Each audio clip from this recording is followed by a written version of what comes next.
200 টাকা করে 100 square feet ধরলে 2000 টাকাতে হতো, এখন সেটা 5 লক্ষ টাকা হয়েছে। কনজারভেন্সি ফি দিদি আগে 7000 টাকা করেছিল, এখন সেটা 70,000 টাকা হয়েছে। ইলেকট্রিসিটি বিল, এই বিলটা এগুলো আমি আর সব করতে পারবো না, প্লিজ দয়া করুন। নমস্কার বন্ধুরা, আপনারা দেখছেন পারফেক্ট পলিটিক্স, সাদা বাংলায় রাজনীতির কথা।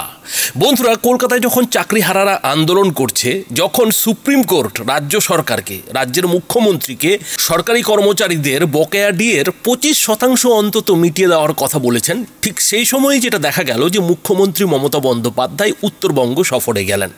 এখন মুখ্যমন্ত্রী মমতা বন্দ্যোপাধ্যায় তো আর নতুন করে উত্তরবঙ্গ সফরে গেলেন না, এর আগেও বহুবার তিনি উত্তরবঙ্গ সফরে গেছেন। যদিও এ নিয়ে বিরোধীরা যেটা মন্তব্য করেন কিংবা কটাক্ষ করেন যে গরম পড়লেই তিনি উত্তরবঙ্গে চলে যান। আর এখন কলকাতাতে গরম চলছে, গরম দু ধরনের চলছে, এক তো আবহাওয়ার গরম, আর তার সঙ্গে রাজনৈতিক গরম। রাজনৈতিক যে পরিস্থিতি, এই যে চাকরিহারাদের আন্দোলন, ডিএ দিতে হবে, কোথা থেকে ডিএর টাকা আসবে, সমস্ত কিছু নিয়েই তো এখন কলকাতায় মানে নবান্নে গরম চলছে। আর সেই গরম হয়তো এসি 18 ডিগ্রিতে করেও ঠান্ডা করা যাচ্ছে না, তো মুখ্যমন্ত্রী মমতা বন্দ্যোপাধ্যায় তার ঝোলা তুলে উত্তরবঙ্গে বেরিয়ে পড়লেন, যেমনটা কিনা বিরোধীরা কটাক্ষ করছে। তো যে কারণেই হোক, মুখ্যমন্ত্রী মমতা বন্দ্যোপাধ্যায় এই মুহূর্তে উত্তরবঙ্গ সফরে রয়েছেন। 3 দিনের উত্তরবঙ্গ সফরে তিনি গেছেন, আর উত্তরবঙ্গ সফরে গিয়েই এবার একটা নতুন কাজ করেছেন। আর সেই নতুন কাজটা হচ্ছে যে কলকাতার মতো করেই এবার উত্তরবঙ্গেও তিনি শিল্প সম্মেলন করে ফেললেন। মানে কলকাতার শিল্প সম্মেলনে পুরো রাজ্যের জন্য কাজ হচ্ছে না, তার জন্য আলাদা করে উত্তরবঙ্গেও তিনি শিল্প সম্মেলন করলেন। ভালো কথা, কিন্তু সেই উত্তরবঙ্গের জেলাগুলির ব্যবসায়ী সংগঠনগুলির নেতাদের সঙ্গে মুখোমুখি হওয়ার নামে যে শিল্প সম্মেলন, সেই শিল্প সম্মেলনে রীতিমতো মুখ্যমন্ত্রীর পোল খুলে গেল। উত্তরবঙ্গের জেলাগুলির ব্যবসায়ী সংগঠনের নেতারাই কিন্তু এদিন যেটা দেখা গেল যে মুখ্যমন্ত্রী মমতা বন্দ্যোপাধ্যায়ের পোল খুলে দিলেন। আর তাতে মুখ্যমন্ত্রী মমতা বন্দ্যোপাধ্যায় মিটিংয়ের মাঝেই, মিটিং বললে ভুল হবে, কেননা সরকারিভাবে এটাকে তো আবার শিল্প সম্মেলন বলা হয়েছে, তো সেই শিল্প সম্মেলনে মুখ্যমন্ত্রী মমতা বন্দ্যোপাধ্যায়কে হাত খাড়া করে দিতে দেখা গেল। বলতে শোনা গেল যে আমি আর পারবো না, যেভাবে লাগাতার তার কাছে টাকার চাপ আসছে, সেই চাপ তিনি আর সহ্য করতে পারবেন না। পরিষ্কার জানিয়ে দিলেন যে রাজ্যের কাছে টাকা নেই, সুতরাং তিনি আর পারবেন না। যা বলার, যা বক্তব্য, সমস্তটাই যাতে চিঠি লিখে পাঠিয়ে দেওয়া হয় নবান্নে, এবং সেই চিঠি মুখ্যমন্ত্রী নিজেও পড়বেন না, সেটা তিনি মঞ্চেই স্বীকার করলেন। বললেন যে সমস্ত চিঠি পড়তে গেলে তো তার মহাভারত পড়া হয়ে যাবে, ভাগ্যিস তার সচিব রয়েছেন, সেই সচিব অনেক কাজ করেন, তো সেই সচিব চিঠিগুলো পড়বেন। অর্থাৎ বন্ধুরা, বুঝতেই পারছেন যে মুখ্যমন্ত্রী মমতা বন্দ্যোপাধ্যায় এদিন তার এই যে মিটিং, শিল্প সম্মেলনের নামে উত্তরবঙ্গের জেলাগুলির ব্যবসায়ী সংগঠনগুলির নেতাদের সঙ্গে, সেই মিটিংয়ে তিনি ভেবেছিলেন যে সবাই মুখ্যমন্ত্রীর তারিফ করবেন। তারিফ যে কেউ করেননি তা কিন্তু না, জেলাগুলির ব্যবসায়ী সংগঠনের 70% নেতাই এদিন মুখ্যমন্ত্রীর তারিফের পুল বেঁধেছেন।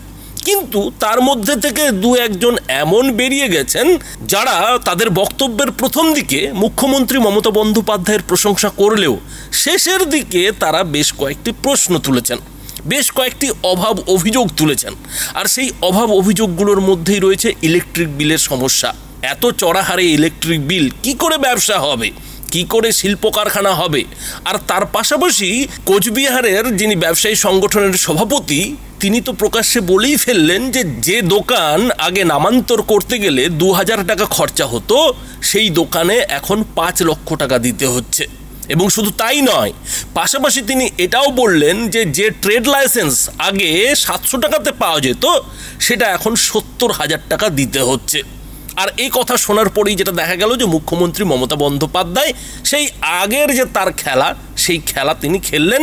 বললেন যে তিনি তো জানেনই না, তিনি তো বলেছেন যে ট্যাক্স বাড়ানো যাবে না, ট্যাক্স যেমনটা তেমনই থাকবে, 10 বছর আগে যা ট্যাক্স ছিল সেই ট্যাক্সই থাকবে।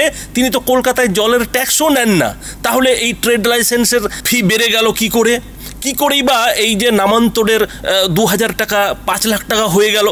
এইসব নিয়ে সঙ্গে সঙ্গে তিনি তার মুখ্য সচিবকে বলে দিলেন যে ব্যাপারটা দেখুন। এখন কথা হচ্ছে যে ব্যাপারটা তো দেখা হবে, কিন্তু মুখ্যমন্ত্রী মমতা বন্দ্যোপাধ্যায় তার রাজ্যের যে খোঁজ খবর রাখেন না, সেটা কি মঞ্চে ধরা পড়ে গেল না? মুখ্যমন্ত্রী হিসেবে মমতা বন্দ্যোপাধ্যায়ের যে ব্যর্থতা, সেই ব্যর্থতা কি মঞ্চে ধরা খেয়ে গেল না? প্রশ্ন কিন্তু উঠছে। অর্থাৎ উত্তরবঙ্গে গিয়ে শিল্প সম্মেলনের নামে উত্তরবঙ্গের মানুষের চোখে যে ধুলোটা তিনি দিতে চেয়েছিলেন, সেই চোখে ধুলো দিতে গিয়ে কিন্তু তিনি এদিন নিজেই ধরা খেয়ে গেলেন।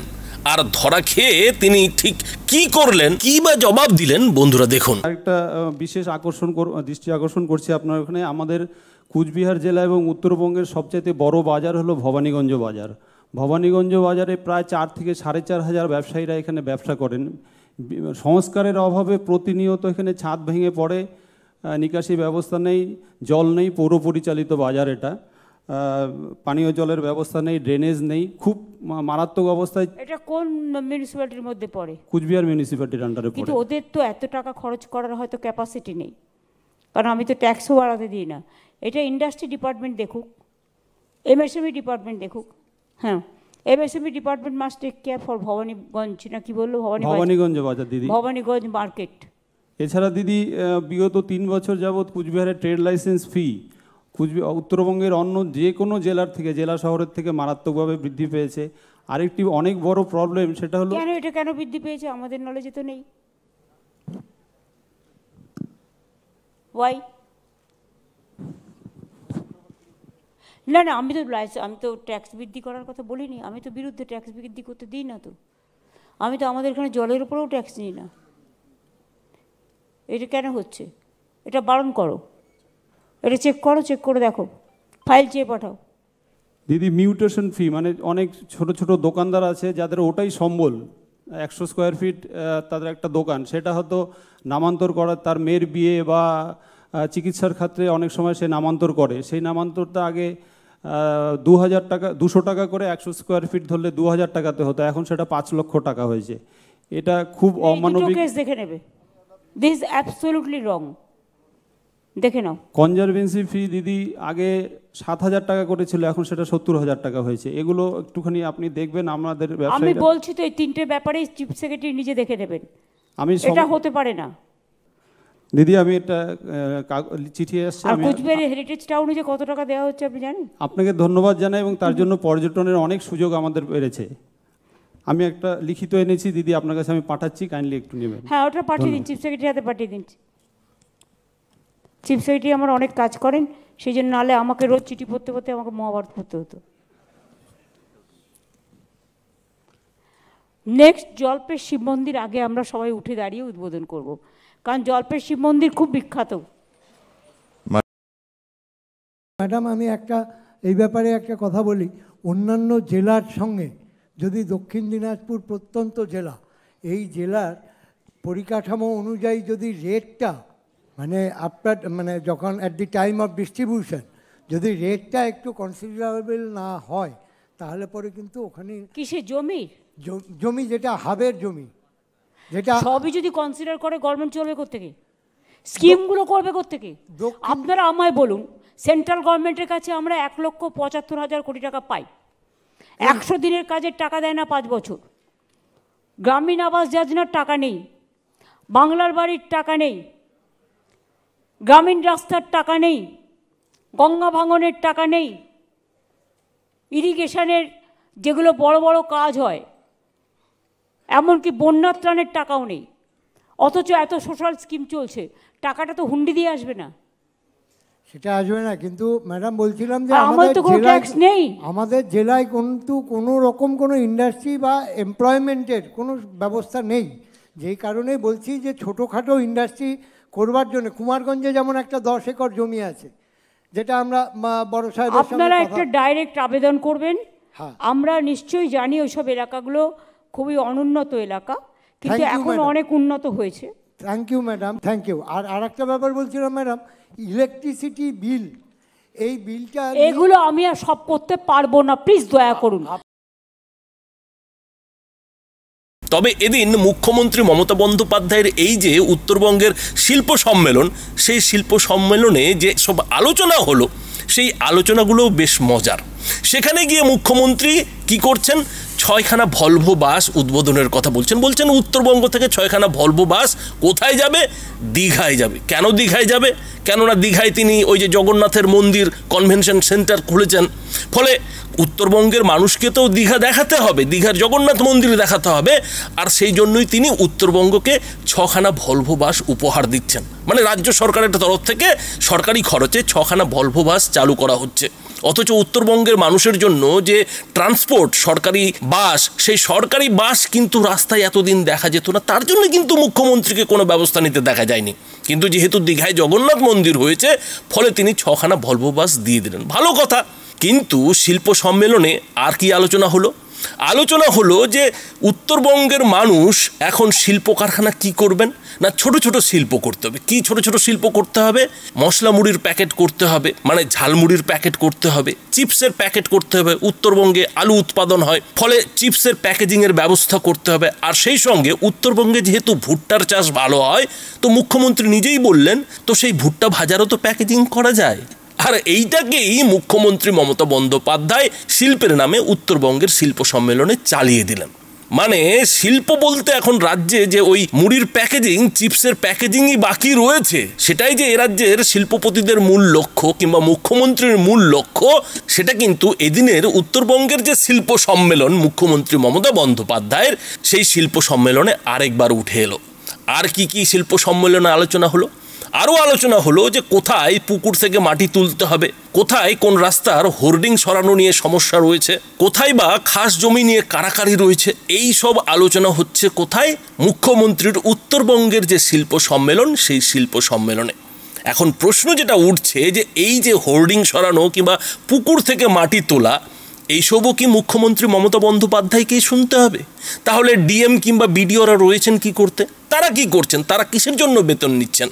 এই ব্যাপারগুলোও যদি মুখ্যমন্ত্রী মমতা বন্দ্যোপাধ্যায়কে শুনতে হয়, তার যদি সমস্যার সমাধান করতে হয়, তাহলে তো বলতেই হয় যে উত্তরবঙ্গের ডিএম কিংবা বিডিও বলে কিছু নেই। থাকলেও তারা যে কলের পুতুল, তা এদিনের যে শিল্প সম্মেলনের আলোচনা, সেই আলোচনার মধ্যেই স্পষ্ট হয়ে যাচ্ছে। নাকি মুখ্যমন্ত্রী মমতা বন্দ্যোপাধ্যায় এমনভাবে সবাইকে টাইট করে দিয়েছেন যে পুকুর থেকে মাটি তুলতে গেলেও সেটা নবান্ন ছাড়া হবে না, কোনো রাস্তা থেকে কোনো হোর্ডিং সরাতে গেলেও সেটা নবান্নের অনুমতি ছাড়া হবে না। সেই রকমই কি একটা ব্যবস্থা মুখ্যমন্ত্রী মমতা বন্দ্যোপাধ্যায় উত্তরবঙ্গের জেলাগুলিতে করে দিয়েছেন? প্রশ্ন কিন্তু উঠছে। এবং কথা যেটা হচ্ছে যে যদি সত্যি সত্যি মুখ্যমন্ত্রী যেমনটা বলেন যে তিনি ক্ষুদ্র শিল্পের উপরে জোর দিচ্ছেন, মানে গোদা বাংলায় কুটির শিল্পের উপরে জোর দিতে চান। এখন কুটির শিল্প যদি ওই মুড়ি ভাজার প্যাকেট তৈরি করা হয়, চানাচুরের প্যাকেট তৈরি করা হয়, তাহলে সেই কুটির শিল্পে কি সত্যি সত্যি বাঙালির ভবিষ্যৎ ঠিক হয়ে যাবে? পশ্চিমবঙ্গের ভবিষ্যৎ ঠিক হয়ে যাবে? নাকি কুটির শিল্প যদি তিনি সত্যি সত্যি এই রাজ্যে তৈরি করতে চাইতেন, কুটির শিল্পে যদি এই রাজ্যকে এগিয়ে নিয়ে যেতে চাইতেন, তাহলে এই কুটির শিল্পের মধ্যেই কেন ল্যাপটপ কিংবা মোবাইলের যন্ত্রাংশ তৈরির ব্যবস্থা তিনি করছেন না? কেন প্রশিক্ষণের ব্যবস্থা দিয়ে বাড়িতে বাড়িতে এই চীনের মতো করে ল্যাপটপ, মোবাইল, টিভির যন্ত্রাংশ তৈরির তিনি কুটির শিল্পের দিকে যাচ্ছেন না? না, তিনি সেদিকে যাবেন না। তার কাছে কুটির শিল্প হচ্ছে মুড়ি ভাজার প্যাকেট করা, চানাচুরের প্যাকেজিং করা, ভুট্টা ভাজার প্যাকেট করা, চপ ভাজা, এই সবকেই তিনি শিল্প বলে এদিনের যে শিল্প সম্মেলন, সেই শিল্প সম্মেলনে কিন্তু চালিয়ে দিলেন। এখন বন্ধুরা, আপনারাই বলুন যে মুখ্যমন্ত্রী মমতা বন্দ্যোপাধ্যায়ের এদিনের যে উত্তরবঙ্গের শিল্প সম্মেলন, সেই শিল্প সম্মেলন কি আদৌ রাজ্যের শিল্পায়নের জন্য, নাকি এই যে সামনে ভোট আসছে, সেই ভোটের আগে জেলায় জেলায় যেসব ব্যবসায়ী সংগঠন রয়েছে তাদের সভাপতি কিংবা নেতাদের নিয়ে তিনি তাদের সমস্যার কথা শুনে তাদেরকে আশ্বাসের বার্তা দিয়ে নিজের দিকে টেনে রাখতে চাইছেন? ব্যবসায়ী সংগঠনগুলোকে তৃণমূলের দিকে টেনে রাখতে চাইছেন। তার যে রাজনৈতিক উদ্দেশ্য, সেই রাজনৈতিক উদ্দেশ্য চরিতার্থ করতে চাইছেন কোনটা? এই প্রশ্নটা কিন্তু উঠছে বন্ধুরা। তবে এ বিষয়ে আপনাদের কি মতামত তা অবশ্যই এই ভিডিওটির নিচে কমেন্ট বক্সে লিখে জানাবেন। ধন্যবাদ।